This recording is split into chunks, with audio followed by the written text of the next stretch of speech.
All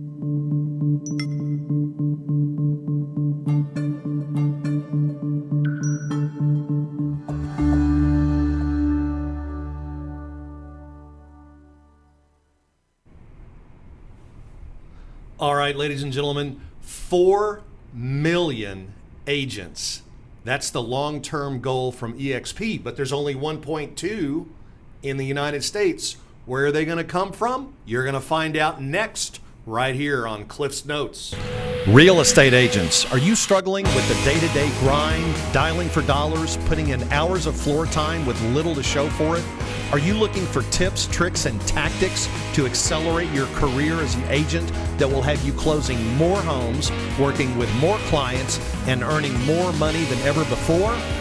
Hi, my name's Cliff Freeman, and I've spent the past 2 decades of my real estate career running one of the top brokerages in DFW and personally coaching over 1,000 high-performing real estate professionals across North America. I created this podcast to share the strategies and tactics you need to explode your real estate business. I guarantee it. And I said explode, and I said I guarantee, right? That's so exactly I guarantee right. Today you're going to find out how it's going to happen. Trelvis. Yes, indeed. Man, it's so good to be back in Texas. You know, we were in that den of sin called L.A. for the weekend. Oh, man. It sounds like I don't consider that a den of sin. It's more so like just sunshine and palm trees, in my opinion. But I get you. I get where you're coming from. And right now, they're empty bars and restaurants because the day we left, they shut everything back down again in L.A. County. So I told you we were actually in the Wolf's Den right there in West Hollywood, Jordan Belfort. Let me ask you, did you see the white Lamborghini from the movie? So, there's one thing, because I did ask Jordan about that. Uh-huh.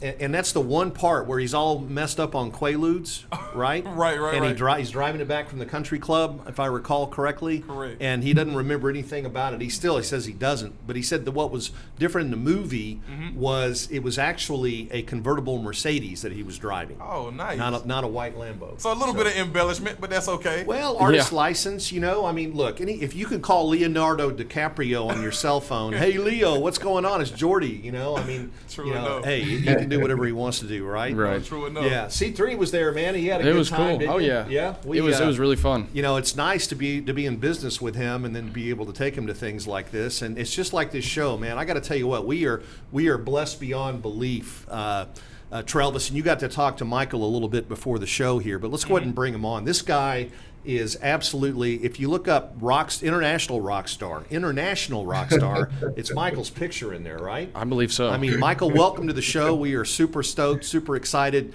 to have you on the show, but more importantly, we're just incredibly blessed to have you with eXp now. Welcome. Oh, thank you guys so much. Thank you for inviting me, and thank you for having me on. It's going to be a fun conversation. Well, I'm sure it is. So, it's like I was mentioning before the show, Michael, we really like to pull the curtain back and introduce our audience, which is primarily, we've got real estate agents, some with eXp, some not, and we actually have somewhat of a global audience as well. So this is very timely. But, we always like to kind of peel it back a little bit and just sort of, find out about the person, because it's always an interesting journey about how you got to where you are. Now, you and I have talked about this, but I want to play the tape back a little bit. Take us back to the time when you were growing up. What was life like for Michael in the early days? So I was born and raised in New York. My dad was an attorney. My mom was a stay-at-home mom, and my dad actually had a really interesting history. He was Cuban and was part of Batista's team of lawyers, and actually that got him into a situation where he became a political prisoner, actually, and was released during a Bay of Pigs at a prisoner exchange program. And it was one of those things that, we were raised with sort of that understanding that, tomorrow's never promised. And, you go and you work hard and you just sort of build and you don't really look back. And so I started in banking. I was with Deutsche Bank for 10 years and then was with another company for 15 years, which was Realogy. and then really joined eXp 2 months ago, and really am loving this journey. It's just excited about the growth that's happening, and excited to be a part of it. Well, and you just compressed a few years pretty quick. I did. I Pretty short compressed order 50 there. years in 10 seconds. So I mean, gosh, what an experience. Now, do you have siblings at all? I have an older brother, yeah. Older brother. Okay. Did he follow a different path? Is he in the real estate or banking industry or No, not at all. Okay. Yeah. All right. Well, that's what happens. I mean, you can have twins that grow up and they're going to completely different things. So That's right. Tell us about that time, because you were with Deutsche Bank. I lived that life for a while with Kidder Peabody back in the old days. In fact, when I was there with Jordan, we were just sharing things, and it was almost like a couple of high school buddies getting back together again, talking about old times. But so Deutsche Bank. Now, if I recall correctly, you didn't just go there, but you were a star there. Weren't you like the first director with a Latin heritage? That was exactly right. Yeah. Yeah. And I was blessed for that. Yeah. Okay. And so what types of things were you in? Investment banking, merchant banking? Give us a little idea of the kind of work. So I was in private banking. I was director of private banking for Deutsche Bank for 10 years. And so it was always, it was funny because for me, it was always that sense of service to your clients, right? And whether that's in banking or real estate. And so for me, it was the idea of trying to do good. And part of the groups that I really had a great niche on was actually American Indian tribes. And American Indian tribes had a lot of wealth from their casino revenues. And so what they didn't have was a lot of knowledge in the financial world on how to diversify that. And so I helped with a lot of those tribes. At one point, I had 18 tribes that I was working with. And there was a lot of great stuff that happened. Now, this is all obviously pre-9/11. So the American Indian tribes fell under the Bureau of Indian Affairs, which was part of the Department of Justice. And so before 9/11, they were all federally tax exempt. And there was actually, if you had a JV with an American Indian tribe, if you were that minority partner, you inherited their tax status. And so we created a lot of these specialized products for them, which allowed them to diversify, which was the great thing for the tribe because it was the right thing to do for them. And it actually helped build a great career for myself in banking. That's fascinating. That is. I mean, that really is fascinating. So what was the skill set that you think that you really honed during that time of your life that you use now? I think it's the same skill set, Cliff. I think it's that idea of just really doing what's right for others and coming in from like a sense of service. And then I think that if you start sort of thinking about counting what your fees are going to be, it's sort of like that's going to be very transparent to anyone, and they're not going to feel comfortable doing any business with you. Right. And it was always that sense of you just want to do what's right, and then the money will follow. Right. And so that's really how I've built my career for the last quarter of a century, really, with both banking and real estate. And it's always been that focus: what's right for the client, not what's right for me. So that's and really, so that comes along. Yeah. I mean, I'm on that like a rat on a Cheeto, yeah. Right? But that's really, we call that the platinum rule, right? Do unto others yeah. as you would have them do to them for themselves, yeah. right? Which goes even another step, right? So, by the way, I love Texas sayings. Hey, I'm sure you've got a couple you can share with us. That was one of the best ones I've heard as well, Michael. What, rat on the Cheeto. Yeah. That's a writer down. I'm taking that. Actually, I don't know where I'm taking it, but I'm going to take it somewhere. Yeah. No, that's yeah. Welcome to Texas, Michael. Glad you're here. We'll have to get you on a plane and get you here live for the next show. How about that? There you go. So global. I said in the intro, I said, the goal. I've heard it said that there's a potential opportunity for eXp globally. There's millions of agents. What's the global agent count? I mean, you're the expert. How many real estate agents are there in the world? The problem is that we're looking at it from a U.S. lens where everyone's licensed in the United States. In half the world, you don't need a license to be a real estate agent. And so literally anyone can call themselves a real estate agent. So that number is a number nobody knows. And I didn't know that. Did you know that? Well, I mean, we talked before the show about mortgage markets and things like that. But so, yep. All right, let's go ahead and cut to the chase here. Because, I mean, I'll give you a place like London. You don't need a license to sell real estate in London. I didn't realize that. I've traveled extensively through Ireland, and they're licensed there, as I recall. They are actually. Yeah. Interesting. But I didn't realize that. Okay.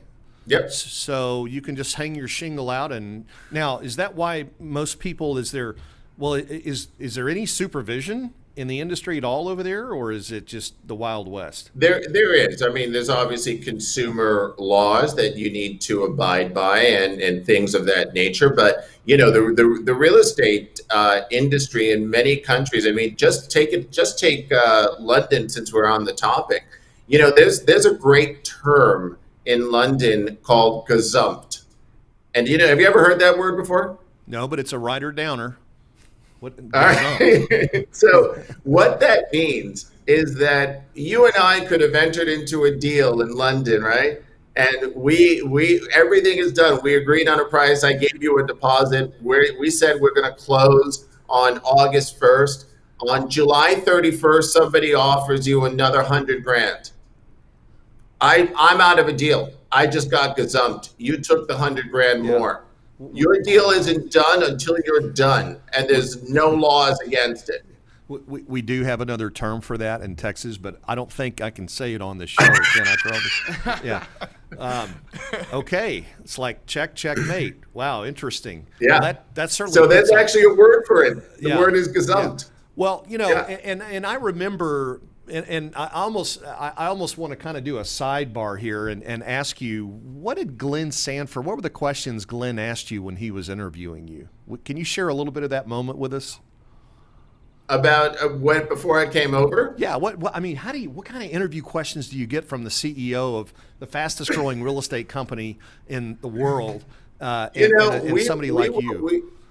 We were chatting for a while, and so we were all at Inman. And so it's funny because it was Glenn and Jason Gessing, who was a guest on your show, and Jeff Whiteside, the CFO. So the four of us sat down, and it was funny because I said, I can't meet you at Inman because everyone knows me.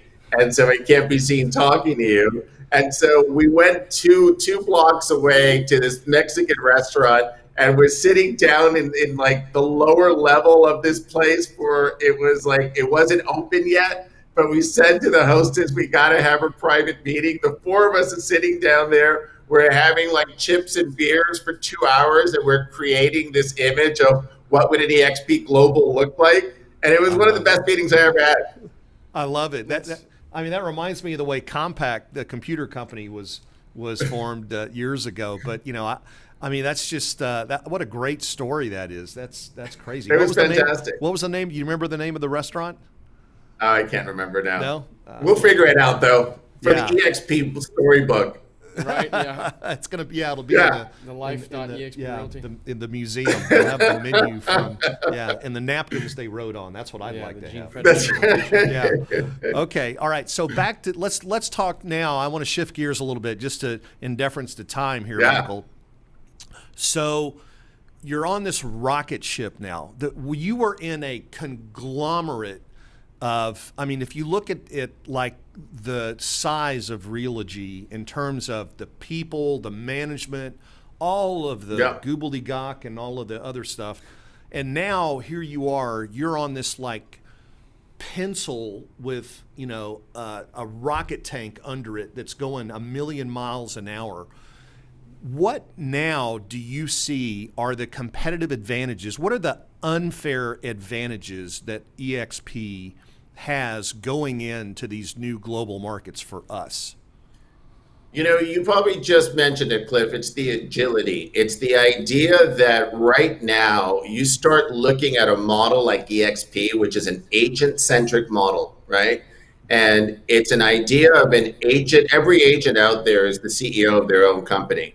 And now what you're giving them is a global brand without having them to buy a franchise fee or a royalty fee that's on top of it. So you have the freedom to just go and grow.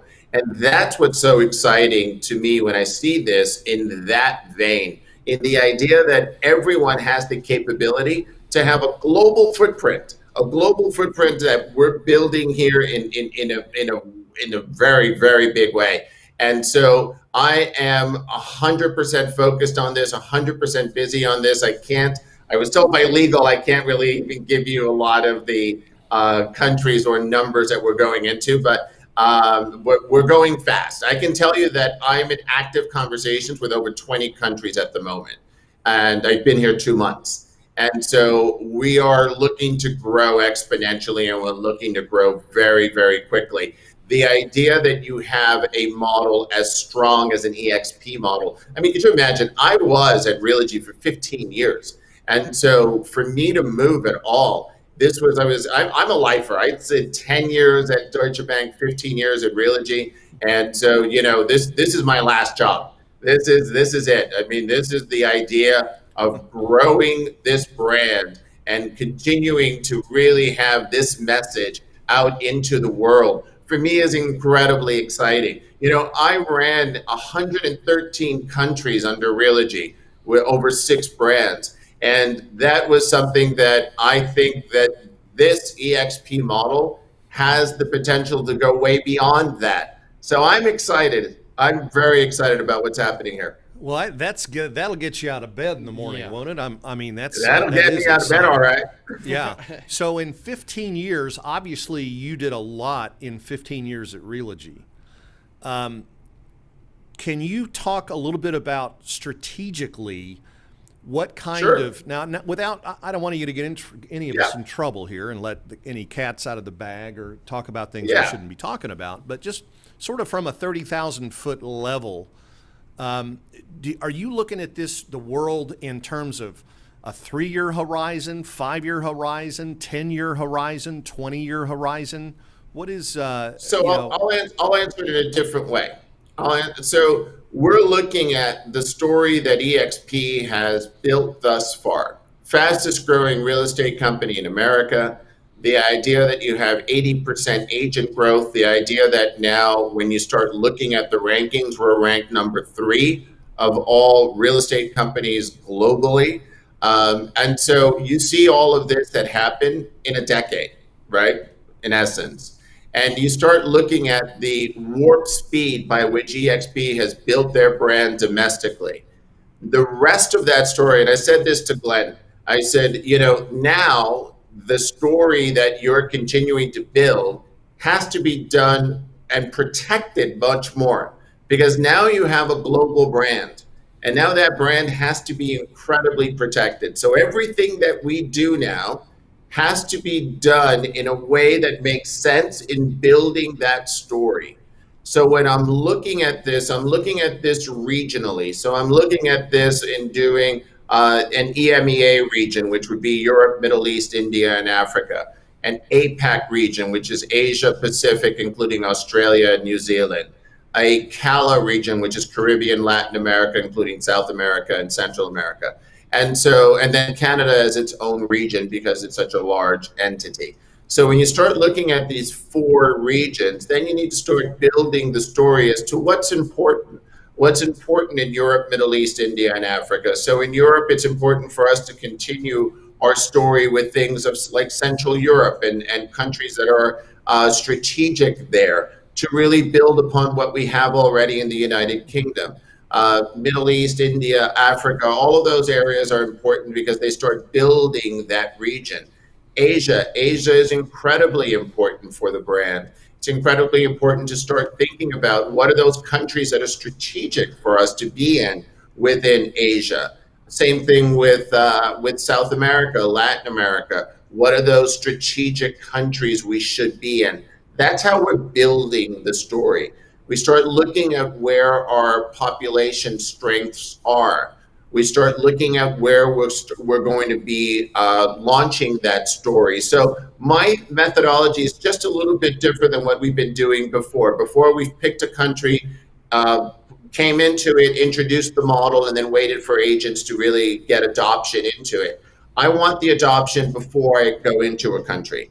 My next country that I'm going to be announcing, I have over 2,000 agents ready. So they're done, they're ready. So we're going to come into this particular country, and we're already going to have significant market share. We're going to have some immediate revenue. We're going to have that building of the story that we will continue to do. There's some countries that I have in a very short queue, which actually have multiples of that number of people that are already in place. So it's a big story that we're building. It's going to be a fun story to continue. Tell us a little bit about what were some of the mistakes that you made before with Realogy that you're not going to repeat this time around? You know, that's a really great question. I think one of the things that that Realogy maybe missed the mark on is in having a global database. So right now, I think it was really interesting also when we start building internationally as an American company, as a company that's a publicly traded company on NASDAQ, you don't want to tell a foreign territory as a US company how to run their business. And so it was very important for me for those international companies to have their own identity. So in the 2 months already that I've been here, in fact, I did it in the first month, I created an eXp Global logo, identity, and all of that is only available to those agents outside of the United States. So it's going to be there. So we built a website that's going to be an eXp Global website. It's expglobal.net. And that's going to be where we start building. We've gotten some, we're going to bring in some third-party technology companies that I use in my prior employer. And so we've introduced them already to eXp to help us continue with our international launch and do it in a much quicker fashion. And so we're going to be looking at doing a global website, which will be all of our inventory outside of the United States in one place. So that's going to give us a global SEO. It's going to think of it as a global MLS, which will really position us in a very, very strong way. So things like that are really what we're focused on to continue this story. All right. So without stealing Courtney Shakaroon's thunder, because she's going to be on the show here, but there's some really key hires that took place recently that really loaded you up, and I want you just to share with us a little bit about Courtney and a little bit about Kent and what their roles are going to be in helping shape this mission here. So Courtney and I have had a lot of conversations even before her role was announced, because I was moving very quickly in what I wanted to do globally. And I wanted to make sure that Courtney coming in as Chief Marketing Officer for actually eXp World Holdings. So she's at the parent company looking over not only eXp Realty, but also Virbela. So she's actually got the whole macro thing going on there. So she and I are absolutely on the same page. We have the same vision. We have the idea of international having its own identity, but making sure that it is cohesive with what her plans are for the revamping of what the eXp brand will be, not to steal any thunder away from her, but she'll be able to share some of her vision with you as well. But it's really that idea. And it's also great that she had some fantastic international experience. She was with CoreLogic, and then she was most recently with a company called Roosterfy. And so she had some fantastic international experience. Kent Chang was hired as our global controller, and he has incredible international experience as well. And what's really interesting is that we are now behind the scenes. We meet every single Friday. We met today because tomorrow's a holiday. And we have every department head that's there. So legal, marketing, finance, accounting, we're all there to really look at what my queue of countries are and what we're doing, because we have to set up corporation in every country we're going to come into. We have to set up a bank account. We have to set up, what our structure is going to be. We have to have some local talent that's going to be an eXp talent working for us, that's there as either a broker of record or some other capability. So all of those moving parts are now just really getting together and being built in multiples. So it's not just one country that I'm looking at. I'm looking to do 5 simultaneously. So that's what we're working on, and everyone is all cohesive. Everyone is in the same page, and we've got a little machine coming on. It was like you were just talking about that rocket ship on a pencil. It certainly is. We've got jet fuel here. Yeah. It's amazing to be a part of this. I think God puts opportunities like this in front of you, if you're lucky, 2 or 3 times in your lifetime, that you'll see something of this magnitude that you can, grab onto. It's really amazing. Let's talk a little bit about, there's so many different challenges about an international market as opposed to a U.S. market. And many companies in the past I have seen, Michael, have essentially tried to overlay what they do in the U.S. onto a country that has a different culture, different way of doing business, and it's failed miserably. How important is it to really get involved at the ground level and have people that are familiar with the culture and so forth involved? What's the strategy behind, penetrating some of these markets? So it is 100% what it is. Thankfully, I've had 15 years of this in only dealing with international markets. So I have a good understanding and a good network around the globe. And so a lot of where we are looking to penetrate is coming from a lot of that history. But it's also, we've got 31,000 agents strong that are all ambassadors of this brand. And everyone has their network. And, and I'm now doing monthly meetings with that's open to any eXp agent. And, I did the first one a few weeks ago, and we had over 250 people there. And so we are now introducing that website that I had said before, that expglobal.net.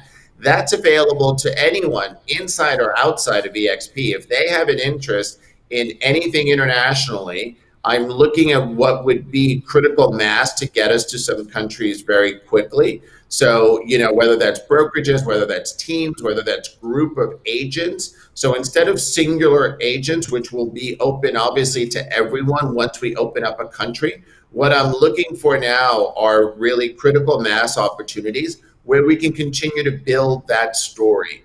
And so we've got the country focus that we want to be doing, but also the ability to start talking about what are there that may not be a tier 1 country, right? But it could be something that is an interesting opportunity. Listen, there's one country that would not even have been in my radar screen for the first round, but somebody came up with an opportunity where there was a brokerage of 10,000 agents.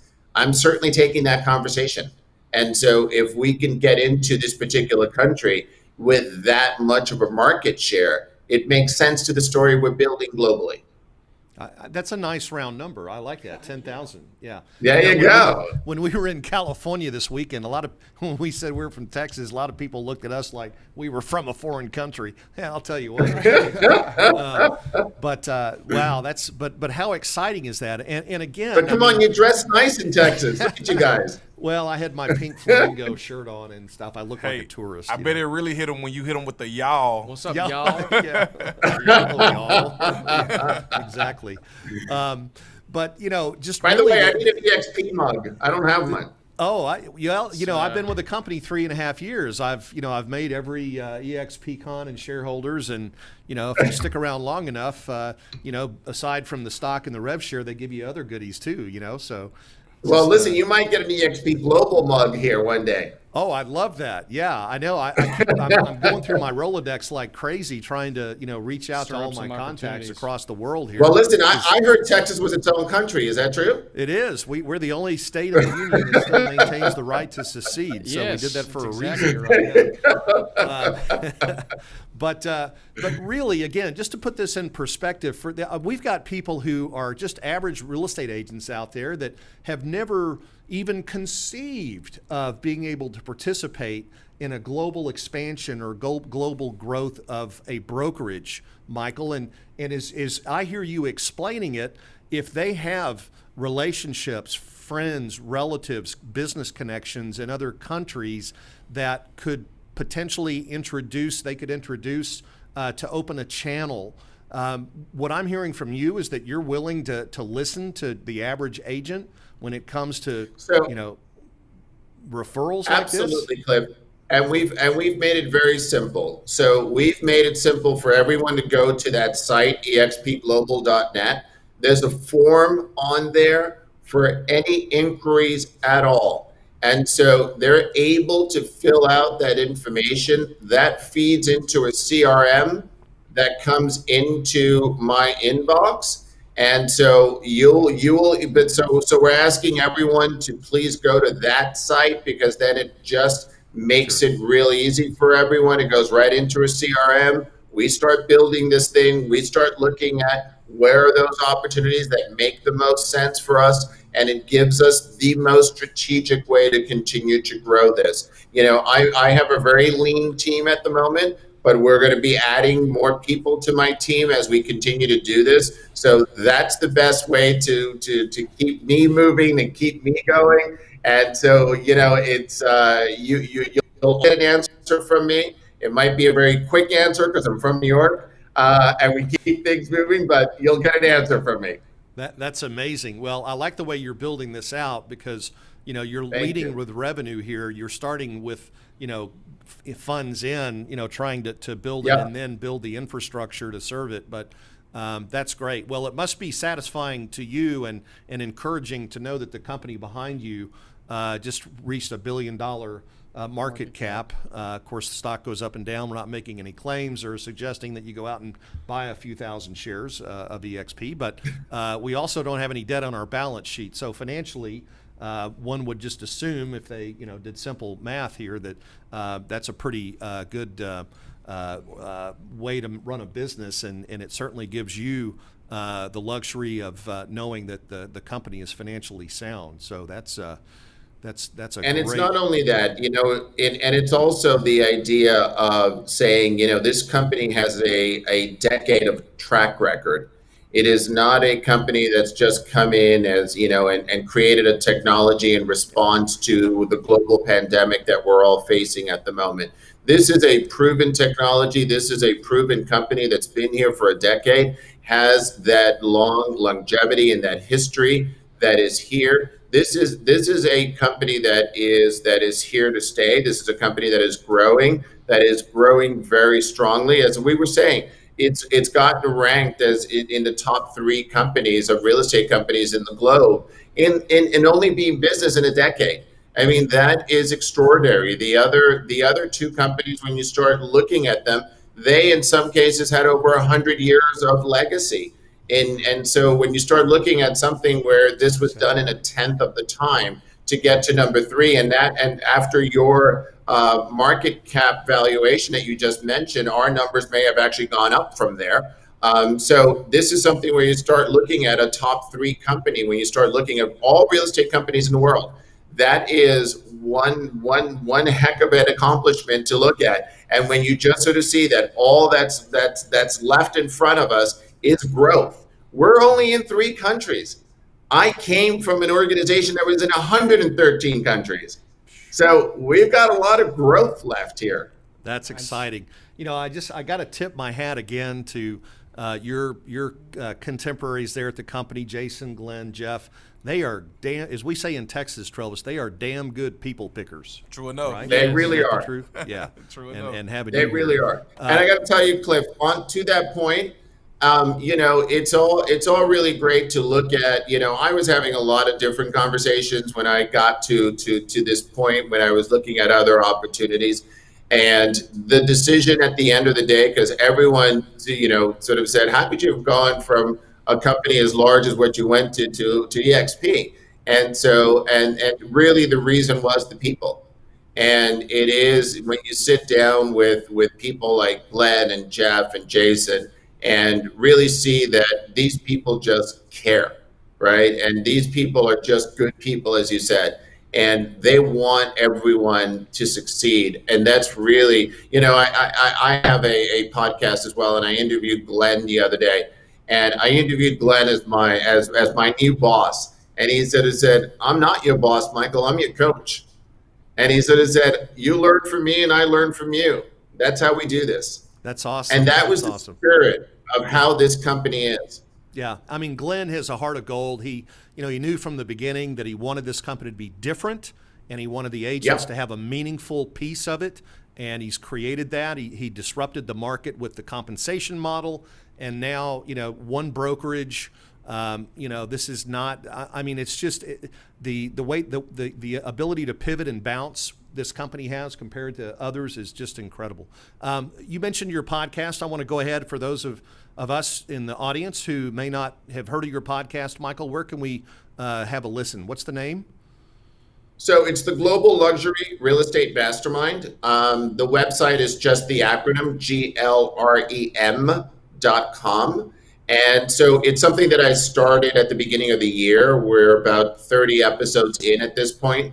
And it's really all about conversations with global real estate thought leaders around the world. And it really is a global website in nature. In fact, 76% of my audience is actually outside of the United States. And so the analytics on our podcast is really quite global in nature. And I've been having a lot of fun with it.